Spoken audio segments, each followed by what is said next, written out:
जंगल में एक लड़की तेज तेज भाग रही थी। वो काफी ज्यादा घबरा रही थी। हे भगवान, मेरी मेरी रक्षा कीजिए। बस बस बस किसी तरह मैं अपने घर पहुंच जाऊं, वरना ये मुझे मार डालेगा। ये कहकर लड़की बहुत तेज तेज जंगल में भाग रही थी और अचानक से कहीं गायब हो गई। वहीं दूसरी तरफ एक गांव में गोपाल नाम का लकड़हारा रहता था। वो लकड़ियां काटकर अपना जीवन व्यतीत करता था। अरे आज मेरा काम पर जाने का मन नहीं है, रोजाना जंगल जाकर थक जाता हूँ। ये कहकर गोपाल अपने घर के बाहर बैठ गया। तभी वहाँ पर रजत आया और बोला, अरे भैया, आज लकड़ियाँ काटने नहीं जा रहे? नहीं, रोजाना जाकर थक जाता हूँ भाई। सोच रहा हूँ आज आराम कर लूँ। हाँ भैया, कर लो आराम। वैसे भी कौन सा तुम्हारा परिवार है? जब परिवार हो जाएगा तब तुम्हें मेहनत करनी पड़ेगी। मुझे नहीं लगता मेरा परिवार होगा, क्योंकि कौन मुझसे शादी करेगा। अरे तुम ऐसा क्यों कह रहे हो? समय के साथ सब कुछ हो जाता है। इसके बाद रजत वहाँ से चला गया, जिस पर गोपाल ने कहा, अब मैं यहाँ अकेले रहकर क्या करूँगा? ऐसा करता हूँ जंगल ही चला जाता हूँ। ये कहकर गोपाल ने अपनी कुल्हाड़ी उठाई और लकड़ी काटने के लिए जंगल आ गया। जंगल आने के बाद वो अच्छी लकड़ी की तलाश करने लगा, पर तभी अचानक उसे एक तेज आवाज सुनाई दी। आवाज को सुनकर वो काफी ज्यादा हैरान हुआ। मुझे ऐसा क्यों लगा अभी कोई बहुत तेज चिल्लाया हो? गोपाल ने इधर उधर देखा, पर वहाँ कोई नहीं था। यहाँ पर तो कोई नहीं है, लगता है ये मेरा भ्रम है। ये कहकर गोपाल लकड़ियाँ लेकर घर आ गया। धीरे धीरे समय गुजर रहा था। समय के साथ गोपाल इसी तरह अपना गुजारा कर रहा था और एक दिन अचानक से गांव में शोर मच गया, क्योंकि एक बहुत बड़ा राक्षस गांव में आ गया। भागो भागो, राक्षस आ गया! भागो भागो! वही राक्षस को देखकर गोपाल भी काफी ज्यादा घबरा गया। हे भगवान, इतना बड़ा राक्षस हमारे गांव में! इतना बड़ा राक्षस कहां से आ गया? तभी उस राक्षस ने एक आदमी को पकड़ लिया, जिससे आदमी जोर जोर से चिल्लाने लगा, नहीं, मुझे छोड़ दो, मुझे बचा लो, मुझे बचाओ! पर किसी की भी हिम्मत नहीं हुई कि वो राक्षस के पास जाए और राक्षस उस आदमी को पकड़कर ले गया। राक्षस के जाने के बाद गांव वाले काफी ज्यादा परेशान हो गए। हे भगवान, ये अचानक से हमारे गांव में राक्षस कहां से आ गए? ये तो जंगल के रास्ते से आया था। कहीं ऐसा तो नहीं कि जंगल में राक्षस आ गए हों? गांव वालों की बातें सुनकर गोपाल भी काफी परेशान हुआ। अगर जंगल में राक्षस आ गया है तो मुझे लकड़ियाँ काटने में बहुत सारी दिक्कतें होंगी। अब मैं क्या करूँ? गोपाल को कुछ समझ नहीं आ रहा था और वो उस दिन लकड़ियाँ काटने नहीं गया। अगले दिन गोपाल ने अपने आप से कहा, इस तरह घर पर रहकर कुछ नहीं होने वाला। मुझे सावधानी से जंगल तो जाना ही पड़ेगा, क्योंकि घर खर्च भी तो चलाना है। ये कहकर वो जंगल आ गया। उसे काफी ज्यादा घबराहट हो रही थी। हे भगवान, मेरी रक्षा करना, कहीं वो राक्षस ना आ जाए। ये कहकर वो आगे बढ़ ही रहा था कि तभी अचानक उसे किसी ने आवाज दी, मेरी मदद करो, रुक जाओ, मेरी मदद करो। आवाज को सुनकर गोपाल रुक गया और पीछे देखा तो वहाँ पर एक लड़की थी। लड़की को देखकर उसने कहा, तुम कौन हो और तुम्हें क्या हो गया?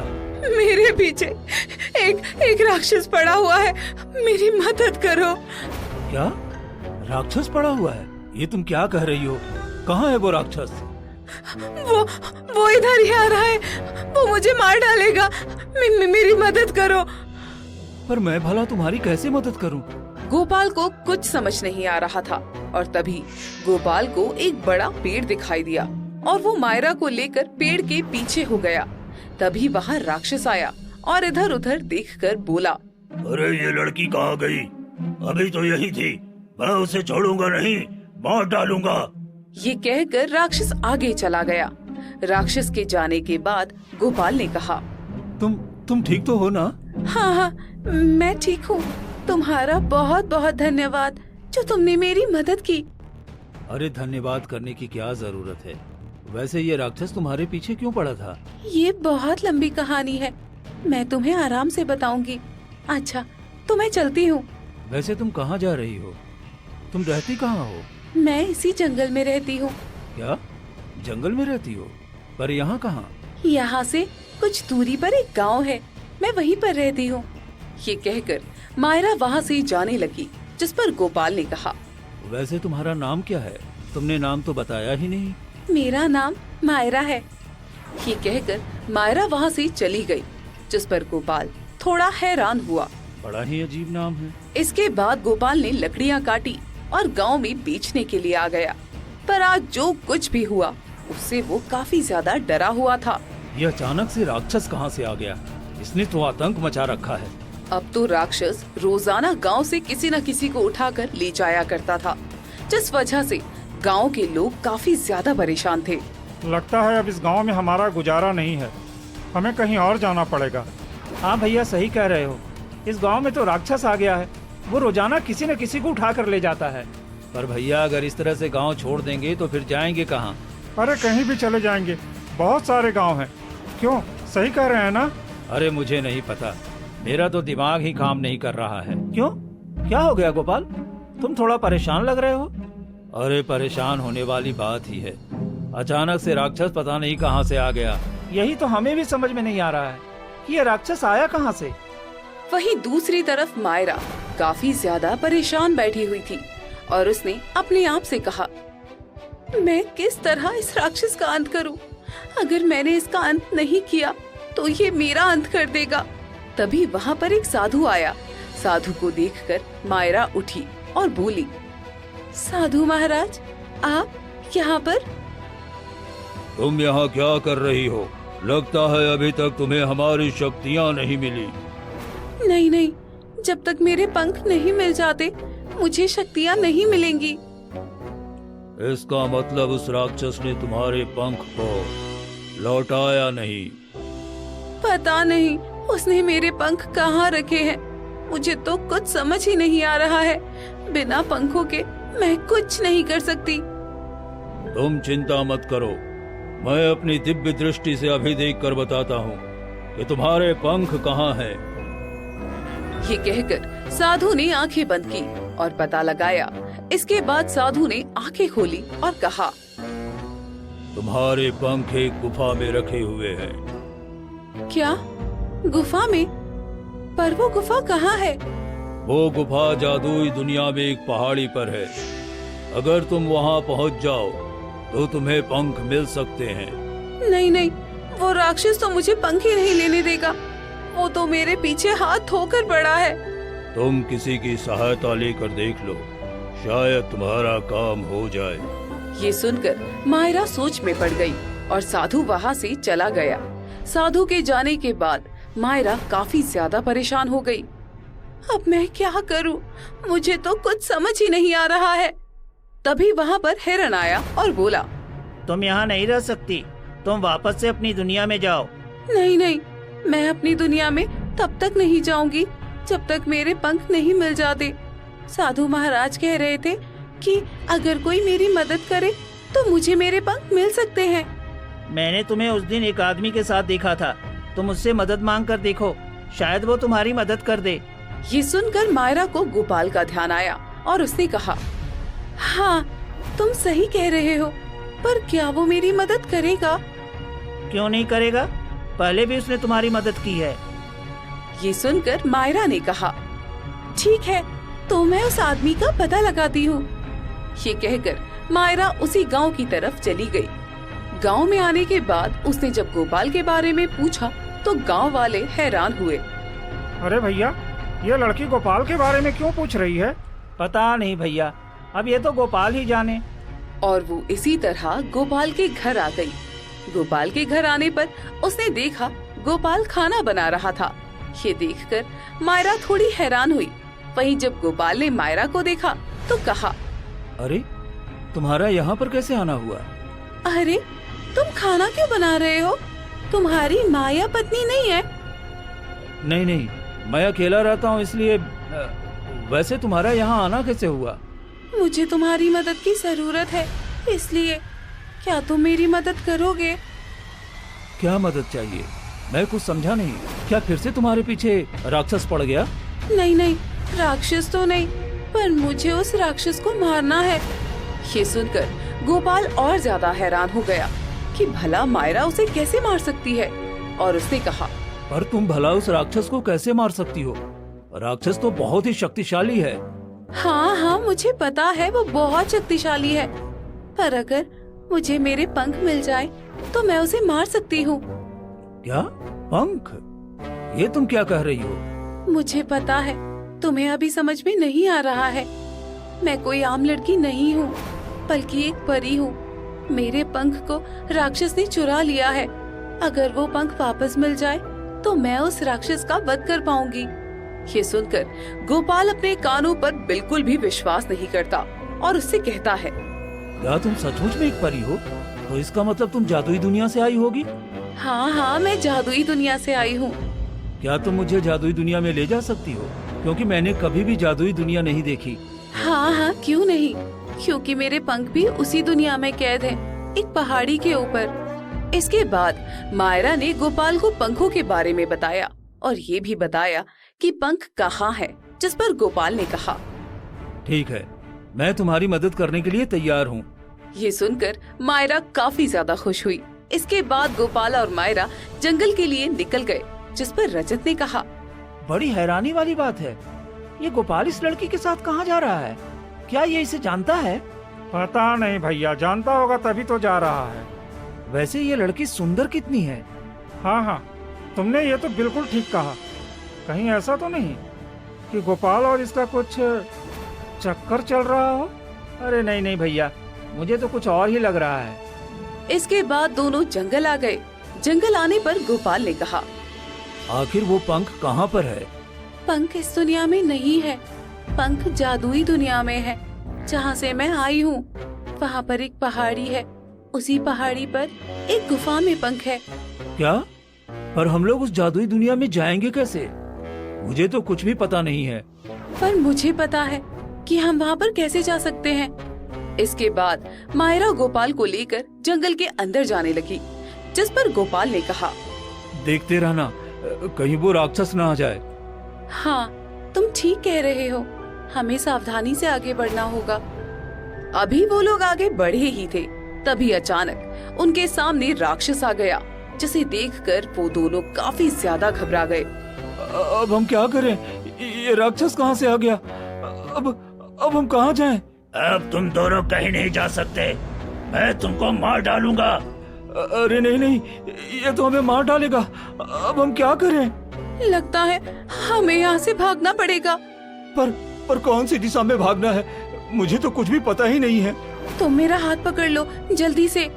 ये सुनकर गोपाल ने मायरा का हाथ पकड़ लिया और फिर मायरा गोपाल को लेकर जंगल के अंदर जाने लगी। राक्षस भी उसके पीछे पीछे भाग रहा था। तभी अचानक हिरण उसके सामने आ गया और बोला, उन दोनों को जाने दो राक्षस। मेरे सामने से हट जा हिरण, वरना तू मारा जाएगा। नहीं हटूंगा, चाहे तो कुछ भी कर ले। अच्छा, तो ऐसी बात है। ये कहकर राक्षस ने हिरण पर हमला किया, पर हिरण वहाँ से भाग गया, जिसे देखकर राक्षस को बहुत गुस्सा आया और उसने कहा, अच्छा, तो इसका मतलब इसने मुझे पागल बनाया, मैं इसे छोड़ूंगा नहीं। ये कहकर राक्षस उन लोगों की तरफ भागने लगा। वहीं मायरा गोपाल को एक गुफा में ले आई, जिसे देखकर गोपाल ने कहा, अरे यहाँ पर तो गुफा भी है, मुझे तो पता ही नहीं था, जबकि मैं रोजाना लकड़ियाँ काटने आता था। इस गुफा के बारे में किसी को नहीं पता, क्योंकि यही दूसरी दुनिया में जाने का रास्ता है। वैसे तुम्हारी दुनिया का नाम क्या है? उसका नाम जादुई दुनिया है। वहाँ पर सारी चीज रहस्यमय और जादुई है, इसलिए। इसके बाद गोपाल मायरा के साथ जादुई दुनिया में पहुँच गया। वो दुनिया देखने में बहुत ही सुंदर थी। वहाँ पर बहुत बड़े बड़े पेड़ थे, जिन्हें देखकर गोपाल ने कहा, अरे यहाँ पर तो बहुत बड़े बड़े पेड़ हैं। अगर मैं यहाँ से पेड़ काट के ले जाऊँ तो मुझे तो बहुत अच्छे पैसे मिलेंगे। तुम यहाँ पेड़ काटने नहीं, बल्कि मेरी मदद करने आए हो। हाँ, मैं तो बस ऐसे ही मजाक कर रहा था। क्या इस दुनिया में वो राक्षस नहीं आ सकता? हाँ हाँ, वो राक्षस यहाँ भी आ सकता है, इसलिए हमें जल्दी करना पड़ेगा। क्या? तो फिर तुम्हारे पंख कहाँ हैं? मुझे जल्दी बताओ। इस जादुई दुनिया में तुम्हें एक नदी मिलेगी। नदी किनारे एक पहाड़ी है। उसी पहाड़ी पर एक बहुत बड़ी गुफा बनी है। उसी गुफा में पंख है। तुम लेने जाओ, तब तक मैं यहाँ पर रहकर उस राक्षस को संभालूंगी। इसका मतलब तुम मेरे साथ नहीं जाओगी? नहीं नहीं, मैं यहाँ पर राक्षस को संभालूंगी, तुम जाओ। ये सुनकर गोपाल वहाँ से अकेले ही चला गया। वहाँ से आने पर गोपाल ने कहा, हे भगवान, कहाँ फंस गया। अच्छा खासा लकड़ी काटकर गुजारा करता था। मुझे इस लड़की की बात नहीं माननी चाहिए थी, पर ये तो एक परी है। देखता हूँ इसकी बातों में कितनी सच्चाई है। वैसे कुछ भी कहो, रहस्यमयी दुनिया बहुत ही सुंदर है। इसके बाद गोपाल उस दुनिया को देखते हुए जा रहा था। चारों तरफ रंग बिरंगे फूल थे। तभी उसे एक सुंदर सी नदी दिखाई दी। नदी को देखकर उसने कहा, क्या ये वही नदी है जिसके बारे में मायरा बता रही थी? इसके बाद उसे नदी को पार किया। तभी उसे एक पहाड़ी दिखाई दी। पहाड़ी को देखकर उसने कहा, लगता है इसी पहाड़ी पर मुझे जाना है। ये कहकर वो पहाड़ी पर आ गया। पहाड़ी पर आने के बाद वो गुफा को ढूंढने लगा। बड़ी हैरानी वाली बात है, ये पहाड़ी तो बहुत बड़ी है, तो मैं गुफा को कहाँ ढूंढूं? ये कहकर वो इधर उधर देखने लगा। तभी उसे पेड़ों के बीच एक गुफा दिखाई दी। गुफा को देखकर उसने कहा, लगता है ये वही गुफा है जहाँ पर परी के पंख रखे हुए हैं। ये कहकर वो गुफा के अंदर चला गया। वहीं दूसरी तरफ राक्षस जादुई दुनिया में आ गया और उसने मायरा से कहा, अब तुम कहाँ जाओगी? और वो तुम्हारे साथ था, वो कहाँ है? तुम्हें उससे क्या मतलब? तुम तो मुझे मारना चाहते हो, तो मेरा सामना करो। नहीं नहीं, वो कहाँ है? कहीं ऐसा तो नहीं कि वो तुम्हारे पंख लेने गया हो? नहीं नहीं, मैं तुम्हें नहीं बताऊंगी और अब तुम यहाँ से आगे नहीं जा सकते। मायरा की बात सुनकर राक्षस समझ गया कि गोपाल पंख लेने गया है और उसने कहा, इसका मतलब वो इंसान पंख लेने गया है। मैं ऐसा नहीं होने दूंगा, मैं उसे मार डालूंगा। ये कहकर राक्षस आगे बढ़ा, पर तभी मायरा ने उसे रोका और कहा, रुक जाओ, वरना मुझसे बुरा कोई नहीं होगा। बिना पंखों के तुम कुछ नहीं कर सकती हो, इसलिए मेरे सामने से हट जाओ, यही तुम्हारे लिए अच्छा है। वहीं दूसरी तरफ हिरण काफी ज्यादा परेशान था। पता नहीं वो किस प्रकार से उस राक्षस का सामना करेगी। मुझे कुछ न कुछ करना ही पड़ेगा। ये कहकर हिरण साधु के पास आया। हिरण को देखकर साधु ने कहा, क्या हुआ? तुम थोड़े परेशान लग रहे हो। वो राक्षस फिर से जादुई दुनिया में चला गया है। वहाँ पर मायरा और वो आदमी गया है जो मायरा की मदद करेगा। तो तुम मुझसे क्या चाहते हो? आप मुझे कोई ऐसी चीज दीजिए जिससे मायरा उस राक्षस को रोक सके। अच्छा, तो ऐसी बात है, ठीक है। ये कहकर साधु ने हिरण को एक तलवार दी। तलवार को लेकर हिरण वहाँ से चला आया। दूसरी तरफ मायरा काफी ज्यादा परेशान थी क्योंकि अभी तक गोपाल लौटकर नहीं आया। ये कहाँ रह गया? अगर जल्दी नहीं आया तो मैं इस राक्षस को रोक नहीं पाऊंगी। इसका मतलब तुम मेरे सामने से नहीं हटोगी, तो सबसे पहले मैं तुम्हें ही खत्म कर देता हूँ। वैसे भी तुम्हें तो मुझे मारना ही है। ये कहकर राक्षस ने मायरा पर हमला करना चाहा। तभी वहाँ हिरण आया और बोला, रुक जाओ राक्षस, वरना तेरा अंजाम बहुत बुरा होगा। ये कहकर हिरण ने मायरा की तरफ तलवार फेंकी। तलवार को देखकर वो थोड़ी हैरान हुई। ये तुम्हारे पास तलवार कहाँ से आई? ये मुझे साधु ने दी है इस राक्षस का वध करने के लिए। इस तलवार से कुछ नहीं होने वाला। अब मैं तुम दोनों को मारूंगा क्योंकि तूने उस समय भी मुझे बेवकूफ बनाया था। ये कहकर राक्षस ने हिरण पर हमला करना चाहा, पर मायरा ने उसे रोक लिया और कहा, नहीं, तू इस हिरण को नहीं मार सकता है। ये कहकर मायरा ने राक्षस पर वार किया, पर तभी राक्षस ने तलवार को पकड़ लिया और तोड़कर फेंक दिया, जिससे मायरा काफी ज्यादा परेशान हुई। लगता है अब हम इसे रोक नहीं पाएंगे, अब हमारी मौत निश्चित है। ये कहकर मायरा और हिरण काफी ज्यादा घबरा गए। तभी वहाँ पर गोपाल पंख लेकर आया और बोला। ये लीजिए पंख। गोपाल की आवाज सुनकर मायरा ने एकदम पीछे देखा तो वहाँ पर उसके पंख थे। अपने पंखों को देखकर वो बहुत ज्यादा खुश हुई, जिसे देखकर राक्षस काफी ज्यादा हैरान हुआ और बोला। नहीं नहीं, ये नहीं हो सकता। तू पंख कैसे ले आया? क्यों? मैं पंख क्यों नहीं ला सकता? क्या तुझे वहाँ पर मेरा राक्षस नहीं मिला? वहाँ पर तो कोई नहीं था, इसलिए मैं आराम से पंखों को ले आया। ये सुनकर राक्षस काफी ज्यादा हैरान हुआ। इसके बाद मायरा ने पंखों को पहन लिया और वो परी में बदल गई। मायरा का ये रूप देखकर गोपाल काफी ज्यादा हैरान हुआ। इसका मतलब तुम असलियत में एक परी हो? हाँ हाँ, मैं यहाँ की रानी परी हूँ। ये कहकर मायरा ने अपने हाथ में छड़ी ली और राक्षस पर वार किया, जिस पर राक्षस ने कहा। तो क्या हुआ? तू मेरा फिर भी कुछ नहीं कर सकती, क्योंकि मैं बहुत शक्तिशाली हूँ। ये तेरी गलतफहमी है, अब तो मर जाएगा। ये कहकर मायरा ने राक्षस पर वार किया, जिससे राक्षस और वही मर गया। ये देखकर गोपाल काफी ज्यादा हैरान हुआ। इसके बाद परी ने गोपाल से कहा, मुझे तो लगा था तुम आज लौटकर आ ही नहीं पाओगे। ऐसी बात नहीं है, पहाड़ी पर गुफा ढूंढने में देर हुई और फिर पहाड़ी के अंदर काफी अंधेरा था। वहाँ पर एक राक्षस पहरेदारी कर रहा था। तो फिर तुमने उस राक्षस को कैसे हराया? वो राक्षस थोड़ा बेवकूफ था, इसलिए मैंने उससे कहा मैं उससे ज्यादा शक्तिशाली हूँ। इस पर राक्षस ने कहा, वो कैसे? इस पर मैंने कहा, अगर वो इन पंखों को उठाकर मुझे दे दे तो मैं मान जाऊंगा कि वो मुझसे शक्तिशाली है। और राक्षस मेरी बातों में आ गया। उसने पंखों को उठाकर मुझे दे दिया और मैं वहाँ से चला आया। और जैसे ही मैं वहाँ से निकला तो गुफा अपने आप गिर गई। हाँ, क्योंकि इन पंखों ने ही उस गुफा को नष्ट कर दिया होगा। अच्छा, तो अब मुझे चलना चाहिए। वहीं दूसरी तरफ गांव में रजत और मदन काफी ज्यादा हैरान थे। अरे शाम होने आ गई, अभी तक गोपाल लौटकर क्यों नहीं आया? भैया मुझे तो कुछ समझ में नहीं आ रहा, और आज वो राक्षस भी नहीं आया। हाँ सही कह रहे हो, वैसे तो शाम होते ही वो राक्षस आ जाया करता था। कहीं ऐसा तो नहीं राक्षस का अंत हो गया हो? अरे भैया, उस राक्षस को कौन मारेगा? मुझे तो ऐसा लगता है वो राक्षस अंधेरे में आएगा। हे भगवान, हमारी उस राक्षस से रक्षा करना, क्योंकि अब हम इस तरह से डर डर के नहीं जी सकते।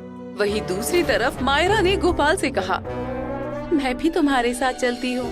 पर आप कहाँ जाएंगी? आप तो यहाँ की रानी है ना?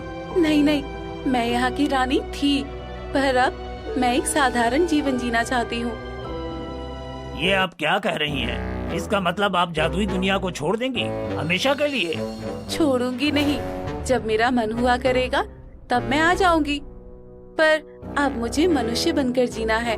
ये सुनकर हिरण काफी ज्यादा हैरान हुआ और बोला, पर इसके लिए तो आपको साधु महाराज से पूछना पड़ेगा। हाँ हाँ, हम साधु महाराज के पास ही जा रहे हैं।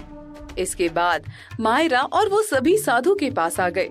साधु ने जब मायरा और गोपाल को देखा तो कहा, इसका मतलब राक्षस मारा गया। हाँ साधु महाराज, उसने धोखे से मेरे पंख को चुराया था, पर अब मैंने अपने पंखों को हासिल कर लिया। पर अब मैं चाहती हूँ कि आप इन पंखों को वापस ले लीजिए। ये तुम क्या कह रही हो? तुम एक परी हो, मैं तुम्हारे पंखों को वापस कैसे ले सकता हूँ? मुझे पता है, पर अब मुझे साधारण जीवन जीना है। मेरे ये पंख किसी भी काम के नहीं है।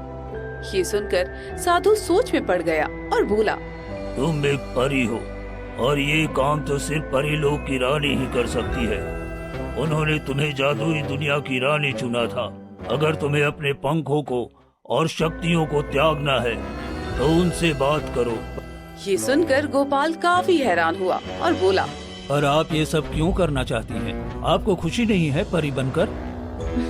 ऐसी बात नहीं है, पहले मैं बहुत खुश थी परी बनकर, पर अब मैं तुमसे शादी करना चाहती हूँ, इसलिए। ये सुनकर गोपाल काफी ज्यादा हैरान हुआ और बोला, ये आप क्या कह रही हैं? मैं तो एक लकड़हारा हूँ, आप मेरे साथ कैसे जीवन बिता पाएंगी? मैं तो जंगलों से लकड़ी काटकर उन्हें बाजार में बेचता हूँ। मुझे पता है तुम बहुत ही ज्यादा अच्छे इंसान हो, तुमने मेरी बिना किसी स्वार्थ के मदद की है, इसलिए मैं तुम्हें जीवन साथी के रूप में चुनना चाहती हूँ। ये सुनकर गोपाल को यकीन ही नहीं आ रहा था कि एक परी उससे शादी करना चाहती है। इस पर मायरा ने कहा, ठीक है, अगर ऐसी बात है तो मैं परी लोग जाऊंगी। तुम घर पर जाओ, मैं तुम्हारे घर में ही आ जाऊंगी। ये सुनकर गोपाल वहाँ से चला आया और मायरा परी लोग चली गई। गोपाल अपने गांव आया। गोपाल को देखकर रजत ने कहा, अरे गोपाल, तुम कहाँ चले गए थे? और वो लड़की कौन थी? वो लड़की एक परी थी। ये तुम क्या कह रहे हो? मैं बिल्कुल ठीक कह रहा हूँ। और वो राक्षस मर गया। क्या? राक्षस मर गया? किसने मारा उसे? उसे उसी परी ने मारा है। ये तो बहुत अच्छी बात है। इसका मतलब अब हम लोग आराम से रह सकेंगे। हाँ हाँ, अब हमें कोई भी खतरा नहीं है क्योंकि राक्षस मर गया है। इसके बाद गोपाल घर आ गया। घर आने पर वो काफी ज्यादा हैरान हुआ। बड़ी हैरानी वाली बात है, एक परी मुझसे शादी करना चाहती है। इसके बाद गोपाल मायरा का इंतजार करने लगा, पर मायरा नहीं आई, जिस पर गोपाल ने कहा, लगता है वो नहीं आएगी। मुझे उसका इंतजार नहीं करना चाहिए। इसके बाद गोपाल सो गया। अगली सुबह गोपाल उठा और अपने आप से बोला, कल जो कुछ भी हुआ वो मेरे लिए एक सपना था और मुझे उसे सपना समझकर भूल ही जाना चाहिए। अब मुझे जंगल जाकर लकड़ियाँ काटनी चाहिए। ये कहकर गोपाल ने अपनी कुल्हाड़ी उठाई और जंगल जाने के लिए निकला। तभी वहाँ मायरा आ गई। मायरा को देखकर वो काफी हैरान हुआ। अरे तुम तो सच में आ गई। हाँ हाँ, मैंने तुमसे कहा था ना। क्या हुआ, तुमने क्या सोचा मैं नहीं आऊंगी? हाँ हाँ, मुझे लगा अब तुम नहीं आओगी, इसलिए। तुमने ऐसा क्यों सोच लिया? बस मुझे परी लोक में थोड़ी देर लग गई, क्योंकि रानी परी ने कहा कि मैं अपनी शक्तियों को बिना त्यागे भी तुमसे शादी कर सकती हूँ। ये सुनकर गोपाल काफी ज्यादा खुश हुआ और बोला, क्या तुम सच कह रही हो? तुम मुझसे शादी करोगी? मुझे तो यकीन ही नहीं हो रहा। यकीन क्यों नहीं हो रहा? चलो अभी यकीन दिला देते हैं। चलो हम लोग मंदिर में जाकर शादी कर लेते हैं। ये सुनकर गोपाल काफी ज्यादा खुश हो गया और इसके बाद उन्होंने मंदिर में शादी कर ली। वहीं जब गांव वालों को ये बात पता चली तो गांव वाले काफी ज्यादा हैरान हुए। अरे ये तो वही लड़की है। इसका मतलब गोपाल की शादी एक परी से हुई है। अरे हमें तो यकीन ही नहीं होता, एक लकड़हारे को परी मिल गई।